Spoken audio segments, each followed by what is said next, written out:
الكبيرة الرابعة ترك الصلاة. بسم الله. کبیره چهارم این ترک نماز است. بعد آنه که ما گناهان کبیره رو یکم و دوم و سوم رو گرفتیم، اینم با فضل و کرم الله سبحانه و تعالی است. سپس مؤلف برای ما کبیره دیگری رو یادآوری می شود که این ترک نماز است. ترک نماز یکی از محکمترین رکنهای اسلام است بعد شهادتین. به درستی که گذاشته شده است این نماز بر کاملترین نوعهای عبادت و نیکوترین از آنها. به درستی که این نماز بسیاری از نوعهای عبادت ها را نیز در بر میگیرد، از ذکر الله، از تلاوت قرآن، از قیام راستی شدن بین الله سبحانه و تعالی، از رکوع و سجده و دعا و تسبیح و تکبیر. و این نماز سران عبادت‌های بدنی است، از سران عبادت‌های بدنی است که الله سبحانه و تعالی این نماز را بر پیامبر، بر امت اسلامی فرض قرار داد، بر این خاتم پیامبران فرض قرار داد در شب معراج در آسمان، برخلاف دیگر شریعت‌هایی که الله بر ما نازل کرد. و بدون یگان واسطه این دلالت بر عظمت این نماز و تأکیدترین واجبات بعد از کلمه شهادتین می‌نماید. برای مؤلف امام الذهبی رحمت الله علیه می‌فرماید که قال الله تعالی، الله سبحانه و تعالی می‌فرماید فخلف من بعدهم خلف اضاعوا الصلاة واتبعوا الشهوات فسوف یلقون غیا. پس از آن که ما بر آنها انعام و نعمت عطا کردیم، کسانی جاینشین آنها شدند، یعنی آن کسانی که بر آنها نعمت عطا کرده شد. سپس کسان دیگر جاینشین آنها شدند، جاینشین آن کسانی که بر آنها نعمت عطا کرده شد ترک نماز کردند و آن را در وقتش ادا هم نکردند و پیروی شهوات خود گردیدند. فسوف یلقون غیا. هنگامی که آنها جاینشینی آنان شدند که بر آنها نعمت الهی عطا کرده بود و این جاینشین ها ترک نماز کردند و نماز را در وقتش ادا نکردند و در حال پیروی شهوات خود گردیدند، بزودی آنها حتما جزا داده می شوند. فسوف یلقون غیا. یک جزای شدید و سخت در جهنم. الا من تاب و آمن و عمل صالحا. مگر آن کسی که توبه کرده و سوی پروردگارش بازگشت و ایمان آورد و عمل شایسته و نیکویی را انجام داد. قال ابن عباس رضی الله عنه می‌فرماید لیس من اضاعوها ترکوها بالکلیه. معنای آن که نماز را ضایع کردن این آن نیست که آن را بالکل تماما ترک کردن، ولیکن اخرجوها عن اوقاتها. ولیکن این نماز را تأخیر کردن، در وقتش ادا نکردند است. بینگرید کسی که نماز را تأخیر میکنه، در وقتش ادا نمیکنه، چی عذاب برای او باشد. و وای بر حال بینمازان، وای بر حال بینمازان. قال سعيد بن مسيب امام التابعين سعيد بن مسيب رضي الله عنه می‌فرماید که هو ان لا يصلي الظهر حتى يأتي عصر. این آیه کریمه شامل آن بندگان است که وقتی ظهر است، ظهر نماز پیشین را ادا نمی‌کند حتی اینکه نماز عصر بیاید. ولا يصلي عصر الى المغرب. نماز عصر تا مغرب نمیخواند. ولا يصلي مغرب الى العشاء. نماز خفتن، نماز شام را تا خفتن نمیخواند. ولا يصلي عشاء الى فجر. نماز خفتن تا بامداد نمیخواند. ولا يصلي فجر الى طلوع الشمس. نماز بامداد را نمیخواند تا برآمدن آفتاب. یک نماز رو تأخیر میکنند، این گونه عذاب دارند. و سپس سعید فرمود که فمن مات وهو مصر على هذه حاله. اگر هر کس بمیرد در حالی که این کارها رو آشکار انجام میدهد، یعنی که ترک نماز مینماید و نماز را در وقتش ادا نمیکند، لم یتوب. الله سبحانه و تعالی برای او این وعده عذاب شدید رو در جهنم داده است، یعنی داخل جهنم میشود. الله بر او قهر میکند. و الله سبحانه و تعالی در دیگه آیه میفرماید فویل للمصلین. وای بر حال نمازگزاران. ویل یک وادی در جهنم است، میگوید الله وای بر حال، ویل باد بر این نمازگزاران. الذين هم عن صلاتهم ساهون. آن کسانی که در نمازهای خود غافل هستند، بی‌پروا هستند، نسبت به نمازهای خود تنبلی و بی‌پروایی میکنند. قال سعد ابن ابی وقاص رضی الله عنه فرمودند: سألت رسول الله صلی الله علیه و آله عن الذين هم عن صلاتهم ساهون. من میگوید از رسول الله پرسیدم در شأن آن کسانی که در نمازهای خود تنبلی میکنند کی هستند؟ قال هو تأخیر الوقت. نماز رو از وقتش تأخیر کرده میخوانند. نماز رو از وقتش تأخیر کرده میخوانند گفتند در روایت طبرانی، که البانی این حدیث رو در ترغیب و ترهیب ضعیف گفتند. آن کسانی که نماز رو از وقتش تأخیر کرده میخوانند آنها رو نمازگزاران گفت. ولیکن هنگامی که در نماز بی‌پروایی و بی اهمیتی کردن، نماز رو از وقتش تأخیر کردن، آنها رو وعده این ویل، این وادی گهدان جهنم گفت قرار داد که سخت‌ترین عذاب است در آنجا. این ویل که الله در این آیه کریمه فرمود در سوره ماعون، یک وادی است در جهنم، یک وادی در جهنم است این ویل. اگر این کوههای سخت این دنیا را اگر در آنجا بگذارد، از شدت گرمی آن آب میگردند. این کوههای سنگین سخت از شدت گرمی این وادی آب میشوند. آن همین وادی جایگاه و مکان آن کسانی که در این دنیا نسبت نماز به پروایی به اهمیتی میکردن، از وقتش نماز رو تأخیر میکردن، مگر آنکه توبه به سوی پروردگار نماید، ندامت بخورد و نمازها رو در وقتش ادا نماید. و در آیه دیگر الله میفرماید که یا ایها الذین آمنوا لا تلهکم اموالکم ولا اولادکم عن ذکر الله. ای کسانی که ایمان آورده اید، مال و اموال شما، دارایی و فرزندان شما را از ذکر الله من نسازد، شما را به سوی هلاکت نکشاند. و من یفعل ذلك فاولئک هم الخاسرون. آن کسانی که این کار را انجام میدهد، اینه که مال او را از عبادت الله باز می‌دارد، زن و فرزند و دارایی او را از عبادت الله باز می‌دارد، از ذکر الله یا از یاد الله دور می‌سازد، پس آن کسانی هستند که خسارت یافته و هلاک شدگانند. خوب اهمیت بدهید. قال مفسرون در شأن این آیه کریمه که در سوره منافقون تلاوت کرده می‌فرمایند، مراد به ذکر الله فی هذه آیه صلوات، مراد از ذکر الله در این آیه کریمه این نمازهای 5 وقته هست. و هر کسی رو که نمازهای 5 وقتهش هر کسی رو که مال و دارایی و فرزندان و اولادش از ذکر الله بازش بدارد، از نمازهای 5 وقت بازش بدارد، پس اینا هلاک شدگان هستند. کسی که مشغول مالش شد، تجارتش شد، کارش شد از شریعت الله سبحانه و تعالی، برای او یک حیات تنگ است، یا که فرزندان او را از راه دین از نماز باز داشتند. و همچنین رسول الله صلی الله علیه و سلم فرموده که اول ما یحاسب به العبد یوم القیامه، اولین آنچه که بنده در روز قیامت از آن حساب کتاب می شود از اعمالش نماز است. فإن صلحت، اگر که نمازش نیکو گردید، فقط افلح، بدروز که نجات و کامیابی پیدا کرد. و انجح، نجات پیدا کرد. و این انقصت فقط خواب و خسره، اگر که کم بودی در نمازش پیدا شد، بدروستی که خسارت پیدا کرد و هلاکت شد، هلاکت رو بر بالای خود آورد. حدیث صحیح در روایت ترمذی و نسائی همچنین. و الله سبحانه و تعالی از صاحبان جحیم، از اصحاب جحیم، از اصحاب جهنم خبر میدهد و میفرماید که ما سلککم فی سقر، چی چیز شما را داخل این جهنم قرار داد؟ قالوا لم نک من المصلین، میگویند که ما از جمله و زمره نمازگزاران نبودیم. ولم نک نطعم المسکین، و همچنین ما مسکینا و بیچارگان را طعام میدادیم. و کنا نخوض مع الخائضین، و با همراهی مسخره کنندگان می نشستیم و مسخره میکردیم. مسلمانان را، دین آنها را و عادت تقالید دینی را مسخره قرار میدادیم. و کنا نکذب بیوم الدین، و همچنین ما روز آخرت را نیز دروغ میشمردیم. حتی اتانا الیقین، حتی که یقین، مرگ به سراغ ما آمد، در کردیم، فهمیدیم، پند گرفتیم، ولیکن دیگر برایمان سود نبخشید. فما تنفعهم شفاعة الشافعین.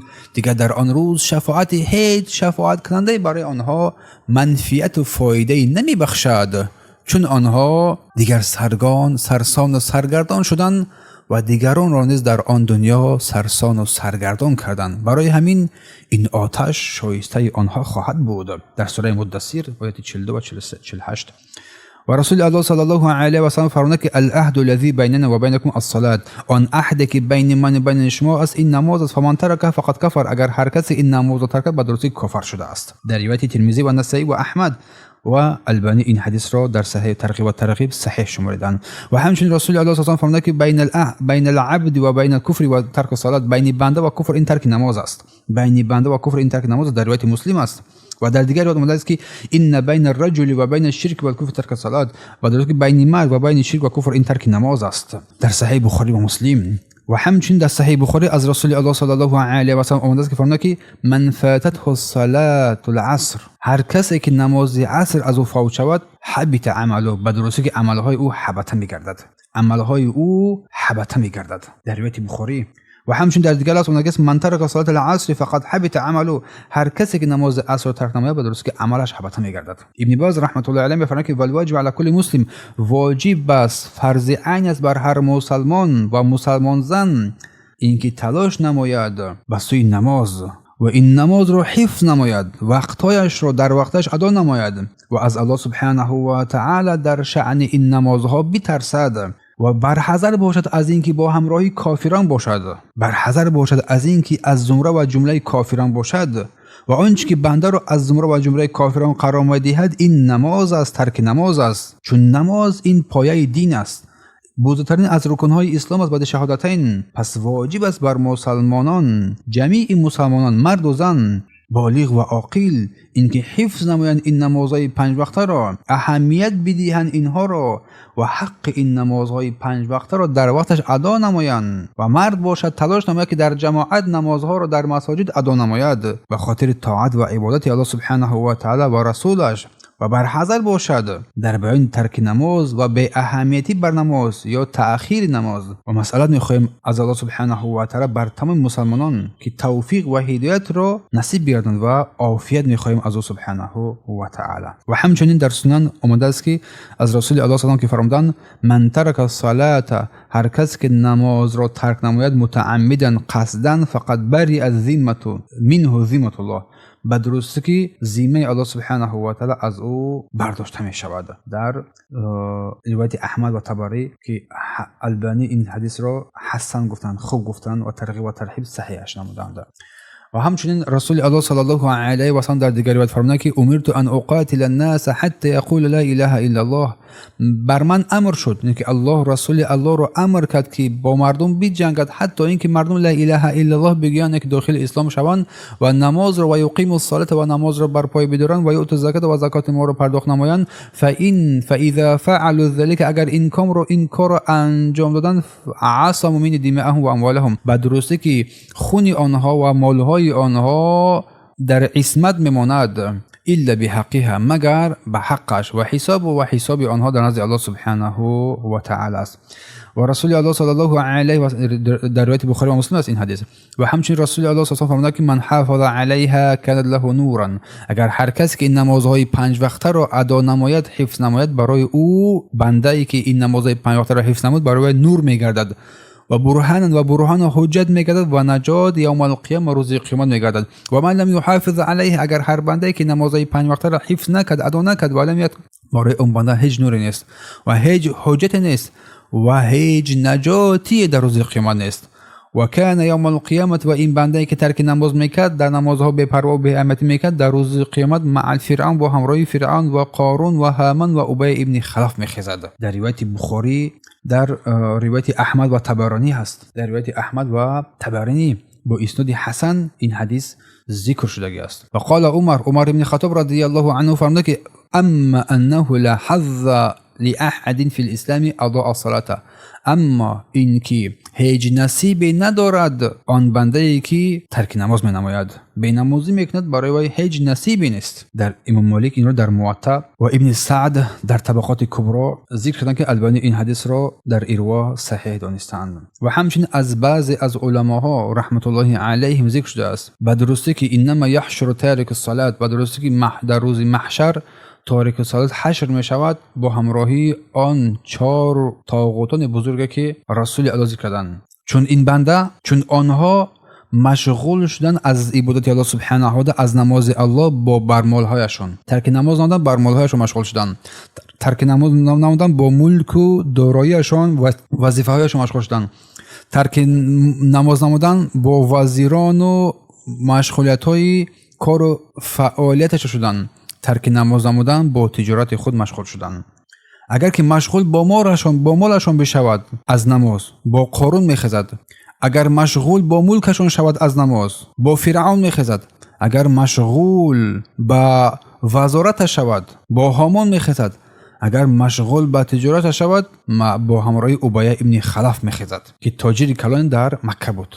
و روایتی هست از امام احمد از معاذ بن جبل رضی الله عنه که فرمودند ان رسول الله صلی الله علیه و آله قال، اینکه رسول الله صلی الله علیه و فرمودند من ترک الصلاه المکتوبه، هر کسی که نمازهای 5 وقته را متعمدا قصدا ترک نماید، فقط بری الذمه منه ذمه الله، بدرست که ذمه الله از چیز از او برداشته می شود. حدیث را حسن گفتند که بیان این حدیث در بالا گذشت. بیهقی با اسنادش از عمر بن خطاب رضی الله عنه روایت نمیده که قال گفت جاء رجل الى الرسول، یک مرد نزد رسول الله صلی الله علیه و آله آمد، فقال، فگفت یا رسول الله ای اعمال احب الى الله، چی عمل محبوب تر است نزد پروردگار در اسلام؟ قال الصلاه لوقتها، نماز را در وقتش ادا نمودن.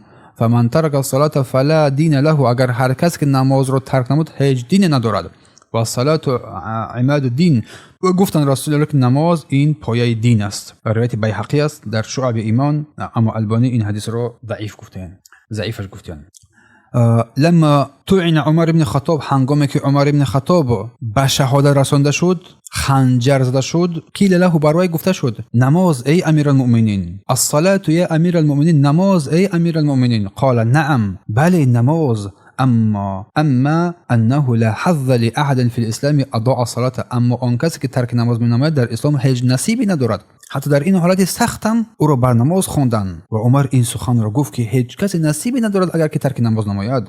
و نماز را می‌خواند عمر رضی الله عنه در این حالت شدید که از بدن او خون جاری می‌شد، از بدنش خون جاری می‌شد. قال عبدالله ابن شقیق التابعی، عبدالله ابن شقیق این تابعین است رضی الله عنه، گفتند که كان اصحاب رسول الله صلى الله عليه وسلم، انك اصحاب رسول الله صلى الله عليه وسلم لا يرون شيئا من الاعمال تركه كفر الا الصلاه، هیچ عملی رو ترکش کفر نمیدونن مگر نماز. اینکه ترک نماز رو اصحاب رسول الله کفر میدونن. روایت صحیح از ترمذی و حاکم در مستدرک و البانی این حدیث رو صحیح گفتن همچنین.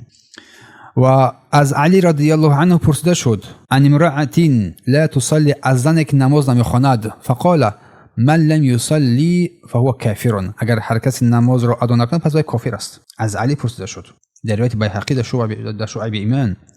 قال ابن مسعود رضی الله عنه فرمود که من لم يصلي فلا دین له، اگر هر کسی که ابن مسعود گفتن که هر کسی نماز نمیخواند هیچ دین ندارد. روایت بیهقی در شعب ایمان. البته این حدیث رو در صحیح در ترغیب و ترهیب صحیح گفتن.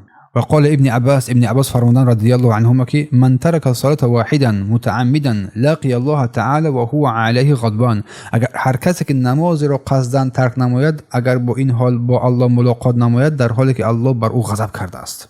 الله بر او غضب کرده است. روایت براز است و طبرانی در کبیر، ولیکن البانی این حدیث رو ضعیف گفتن. و قال رسول الله صلی الله علیه و آله فرمودن که من لقی الله و هو مضیع للصلاه، اگر هر کس که پروردگارش وا بخوره در حالی که نماز را ترک میکرد، بی پروایی میکرد، لم یأب الله بشیء من حسناته، هیچ حسناتی را الله سبحانه و تعالی قبول نمیکند، هیچ نیکویی های او را الله سبحانه و تعالی قبول نمیکند. ابن حزم فرمودن که لا ذنب بعد الشرك اعظم من تأخیر الصلاه، هیچ گناه بعد شرک بزرگتر از تأخیر نمودن نماز نیست. یعنی هر کسی که شرک معلوم است که از بزرگترین گناهان است که الله سبحانه و تعالی او را نمی‌آمرزد. اگر هر کسی با این شرک الله را ملاقات نماید و بعد این شرک بزرگترین گناه این تأخیر به تأخیر انداختن نماز است. از وقتش و فرمود قتل المؤمن بغیر حق و همچنین کشتن مؤمن بغیر حق. قال ابراهیم نخعی فرمود که من ترک الصلاة فقط کفر، اگر هر کس نماز ترک نماید بدون کفر شده است. ابو ایوب سیختیانی رحمه الله میگه که مثل ذلك، همچنین مثل همین اگر هر کس نماز ترک نماید بدون کفر شده گفت. قال عون ابن عبد الله، از عون ابن عبد الله که گفت ان العبد اذا ادخل قبره، بنده هنگامی که داخل قبرش گذاشته شود از نمازش پرسیده می شود. اولین چیز از نماز پرسیده می شود، از او پرسیده می شود از نمازش. اگر این نمازش درست باشد عملهای دیگرش هم درست می شود. اگر این نمازی بنده پذیرفته شود و قبول شود دیگر عملهایش پذیرفته و قبول می شود. اگر این نماز رو قبول نکرد الله سبحانه در داخل قبر دیگر هیچ عملی باقی ماندهش پذیرفته هم نمی شود. و رسول الله صلی الله علیه و سلم فرمود که اذا صلى العبد صلاة فی اول وقت، اگر بنده نماز در اولی وقتش ادا نماید به سوی آسمان برداشته می شود که در حالی که یک نوری دارد، حتی اینکه به عرش الله سبحانه و تعالی می رسد، به زیر عرش الله می رسد.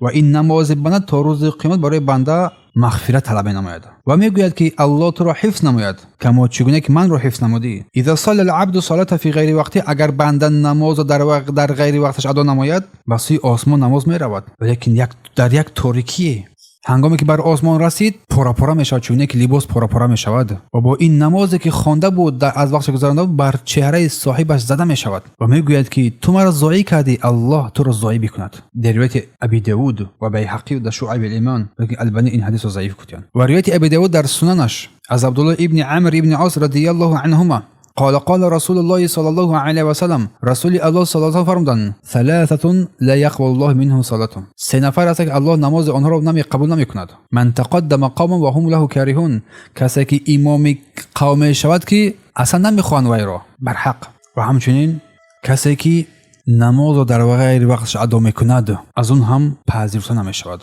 در روایت ابی داود و ابن ماجه و البانی ضعیف گفتند. و همچنین از رسول الله روایت دیگری هست که گفتن که من جمع بین الصلاتین من غیر عذر فقد اتى بابا عظیما من الابواب کبائر، اگر هر کس که دو نماز را جمع نماید بدون عذر، چون در عذر در سفر در غیر از این چیزا در باب سفر در فقه میاسه بیان کرده بودیم، اگر هر کسی که دو نماز را بدون عذر جمع نماید بدرسته که یک باب عظیمی از ابواب گناهان کبیره را جا آورده است. در روایت ترمذی، ابی یعلا و حکیم و البانی این حدیث را ضعیف کرد. فصل میفرماید که متى یؤمر الصبی بالصلاه، کی کودک به نماز امر می شود. در روایت ابو داود و نسائی از رسول الله صلی الله علیه و سلم روایت است که فرمودند که مروا الصبی بالصلاة اذا بلغ 7 سنین، امر نمایید کودک رو بر نماز هنگامی که بر 7 سالگی رسید. فاذا بلغ 10، اگر که 10 رسید بعد 10 سالگی رسید، فضربوه علیها، اگر ترک نماز به احمدی که پس او رو بیزنید گفتند. در روایت ابی داود و ترمذی و دارمی و البانی این حدیث رو صحیح گفتند، حدیث صحیح است. و در دیگر اومدگی است که مروا اولادکم بالصلاة و هم ابناء السبع، فرزندان خود را در حالی که فرض 7 ساله هستند آنها را امر بر نماز نمایید و ضربوهم علیه، آنها را بزنید هنگامی که 10 ساله شدند ترک نماز نمودند. و فرق بینهم فی المضاجع، و در جایگاه بین آنها جدایی بی اندازه گفتند صلی الله علیه و سلم. در روایت ابی داود و دارقطنی و بیهقی و حکیم و احمد و البانی این حدیث را صحیح گفتند. قال امام خطابی، ابو سلیمان خطابی فرمودند که هذا حدیث یدل، این حدیث دلالت بر غلط نمودن عقوبت بر کودک می نماید، یکی بر فرزند بر پدر و مادر بر بالای فرزند می نماید. اگر که در سن 7 سالگی که ترک نماز کرد به احمدی کرد، او رو بلکه نمیزنیم بلکه او رو ادب می دهیم. بعضی از صاحبان امام شافعی رحمت الله علیه گفتند که یحتج به فی وجوب قتله اذا ترکها، در اینجا حجت گرفتن در بیان واجب بودن قتل ترک به نماز. اگر کسی که نماز را قصداً از روی بی‌پروایی به احمدی ترک می‌نماید، بعد اون که بالغ میشه به بلاغت میرسد، اگر بی‌پروا به احمدی کرد قتل او را فتوا صادر کردند. بلکه مذاهب چهارگانه در قتل به نماز اتفاق دارند. یقولو این استحق الضرب و هو غیر بالغ، اگر که غیر بالغ باشد، مثلا 10 ساله، چون یک رسول الله گفتن که بزنیدشان، سزاوار زدنش هست که او را ادب بدهی، او را بزنی اگر که ترک نماز نماید، نسبت نماز به اهمیتی نماید، حال آنکه اصلا به بلاغت نرسیده است. پس حتی این حدیث هم بیانگر آن است که اگر انسان به بلاغت هم نرسیده است، سنش به 10 رسیده است و ترک نماز نماید، سزاوار عقوبت هم هست. اما از این پایینتر 6 7 8 ساله سزاوار عقوبت نیست، بلکه با مهربانی با آداب احکام شریعت رو برای وی می‌آموزانی، خاصا ارکان اسلام و ایمان را. بارك الله فيكم. وقد اختلف علماء رحمة الله في حكم تارك الصلاة. قال مالك الشافعي در بیان حکم تارک صلات ها دلیل ها را ذکر نمودیم از علمای کبار از قرآن و سنت با ترک صلات و علما رحمت الله علیهم در بیان تارک صلات اختلاف نمودند. از امام شافعی و امام مالک و احمد رحمه الله گفتند که تارک صلات یقتل کشته می شود. تارک صلات کشته می شود ضربة بالسيف، با شمشیر یک ضربه با شمشیر زده می شود، اینکه گردنش اثرش دو می شود. این ثم اختلافو فی کفره، سپس در کفر وی اختلاف نمودند. اذا ترکها من غیر عذر، اگر بدون عذر آن را ترک نمود، حتی اگر وقتش ببراید در این هنگام چون اونها اختلاف نمودند. اینکه یک نماز اگر بدون عذر انسان از وقتش میگذراند، در اینجا علما اختلاف نمودند که حالا کشته می شود، کشتن وی قتل مرتد بودن کشته می شود یا اینکه وای قتل کردن می شود بدون اینکه وی مرتد باشد. قال ابراهیم نخعی و ابو ایوب السختیانی، ابراهیم نخعی و ابو ایوب السختیانی گفتند که و عبدالله ابن مبارک گفتند که و احمد ابن حنبل و اسحاق ابن راهوی و کافرون و کافر گفتند. اینا از تابعین هستند، از علمای تابعین، از صحابه. از کتاب هستند که آوردیم که کسی یک نماز را ترک نماید کافر می شود. بیان کردیم و در درس‌های گذشته بیان کرده بودیم در مسائل ترک نماز، اون رو میتونید پیدا نماید گوش بدهید. دلایل زیاد ذکر کردم، اما در مختصر از این کتاب کبایر در اینجا از این بزرگواران دلیل گفتند که حتی با ترک یک نماز هم این علماها فتوای کافر بودن انسان را صادر کردند. بجز این علما کتاب الله هست، پیامبر صلی الله علیه و قول صحابان در این اتفاق دارد. و اصطلاح گفتن با قول پیامبر صلی الله علیه و این علما گفتن که العهد الذی بیننا و بینکم الصلاه، آن عهد بین من و بین شما این نماز است. فمن ترکها فقط کفر، هر کسی که نماز را ترک نمود فقط کافر شده است، که حدیث رو گفتیم صحیح است. و همچنین قول پیامبر صلی الله علیه و که بین الرجل و بین کفر و ترک الصلاه، بین مرد و بین کفر ترک نماز است. خیلی باقی دلیل هایی که ما گرفتیم در بالا بیان کردیم، میتونید با آنجا بر بگردید گوش بدهید و دلیل ها رو در ذهن‌های خود جایگیر نمایید. نسبت نماز توان و بی‌پروا نداشته باشید و آن کسانی که بی‌پروایی میکنند و بی‌پروا هستند آن این دلیل ها رو برای آنها بفرستید تا که آگاه باشند که نماز آنچه گمان میبرند به اهمیتی میکنند آن نیست، بلکه ترک نماز این کفر است. و از الله سبحانه و تعالی توفیق میطلبیم و کمک یاری از او سبحانه و تعالی میخواهیم و درسته که او سبحانه و تعالی جواد و کریم است و ارحم الراحمین است. این است نقطه‌ای که در این کتاب کبایر در باب کبیره چهارم ترک نماز آمادگی است. سپس نقطه های زیاد دیگری را هم در اینجا ذکر می نماید. فکر میکنم که در اینجا بسنده است. سپس درس دیگر ان شاء الله که ادامه میدیم این کبیره چهارم را. فصل نو میشه در اینجا مؤلف امام ذهبی در این کبایر فصل نو را میآورد، فصل کمی درازتر است. این رو ان شاء الله که ما درس دیگر میگیریم در بیان حفظ نمازهای 5 وقته و حفظ نکردن نمازهای 5 وقته و حکایت های را و سخنان را از رسول الله صلی الله علیه و آله میآورد و فصل های گوناگون میشود در بیان نماز، در بیان کسانی که عقوبت آن کسانی که نمازهای رکن ها و شرط آن را یا که رکوع سجده های آن را درست نمیکنند عقوبت دارد. این احکام را هم ان شاء الله که از قرآن و سنت درس دیگه برای شما بیان خواهیم نمود. سبحانك اللهم و بحمدک اشهد ان لا اله الا انت استغفرک و اتوب الیک.